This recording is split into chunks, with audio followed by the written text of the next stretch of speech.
Gibbs, a guy that can really run a double right away. He warms up quickly. The toaster off the screen, tries to get it back, saved, and then Young, nice move. Knows how to score. Yeah. Timeout Villanova. 5-point margin.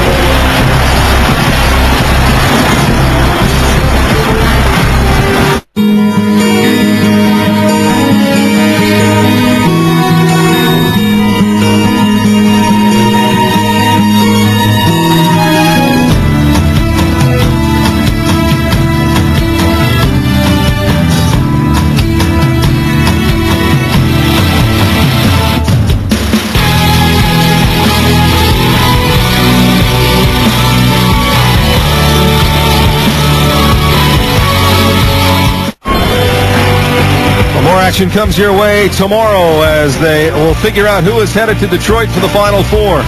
1 against 2 in each region. Louisville against Michigan State. And in the South, it is North Carolina against Oklahoma, the only region we know for sure a Big East team won't come out of. Right now, let's get back to our game in Boston. Vern Lundquist can go after it. That was a long one. And Curtis Cunningham, well, he had been outside. Now he gets a clean look as Blair does not want to go that far out after it. Fisher. Stripped, but out of bounds. Touch last by Pitt. And boy, Jamie is really mad at his guys. They're not rebounding. They're not paying attention to detail. Reading will inbound. 8 minutes to go. Nice play by Blair. Not a good one by Fisher. Hold on. Watch it. Oh! Take the baseline. Take the trooper with you. Well, they need some spark, and it's usually their defense that begins it. This is not a sprint in the Olympics, but the big fella scoops up the bowling ball. Just get out of the...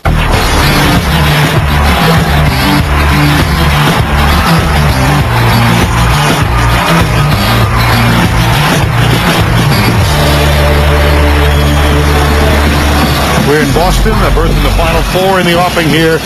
22-19, Villanova did have a 10-point lead. Rebounding edge, big edge, surprising for the Wildcats at 13-7. Well, you know, if you're Pitt, you're looking for something to spark you, and it's usually their defense. And trying to split, this is not a good split. You can see it.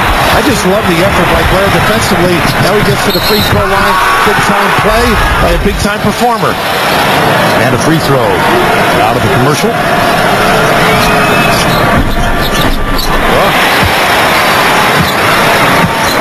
Two-point game.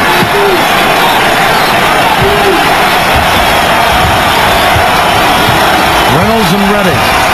Anderson, Cunningham, and Stokes on the floor for the Wildcats.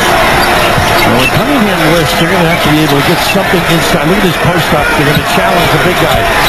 Over Blair, got that back. That's what makes him so tough. Inside out, tough combo, and confident. Back to a 4-point margin. So Blair does not want to foul, particularly in this half. So nice lob, huh?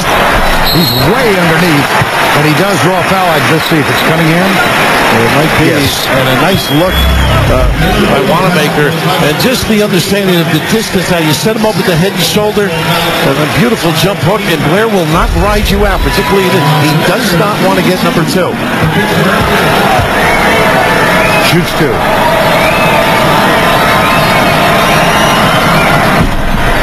Well, he's using all of the rim, isn't he? Soft, though. Yeah, very soft. You know, you think he's indestructible, and yesterday, as you recall, he was talking about his legs. You know, he got banged a few times in the tournament, and one leg was swollen yesterday. Well, you know, it's tough to tell whether it's swollen or not. It's the size of my waist.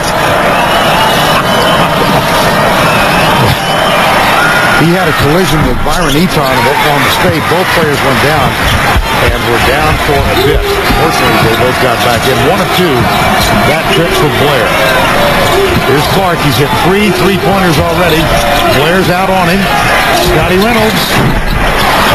Fields with a rebound. Here's Dixon for Pitt. Clark, the guy with some length. That's his game, Gibbs. Blair Tipped it, tried to tip it to himself. Stokes has it instead for Villanova. Up by 3. Fields. Little cheapy. A little nickel dimer, but that's what they're calling. You put the two hands in, you're going to get it. A nice penetration. That's what's improved with Stokes. Well, we mentioned that injury. It was a tough collision to even watch. This was against Oklahoma State in Dayton last week. Eton with a shoulder bruise, and then Blair with a knee injury. He jumped up, you remember that? But he told us later, that was a little bit of an act. I'll tell you what, he pressed Eton's legs. I'm sure they're not the same size, but he landed on him. He is just a big guy. Reynolds, no, there is a foul.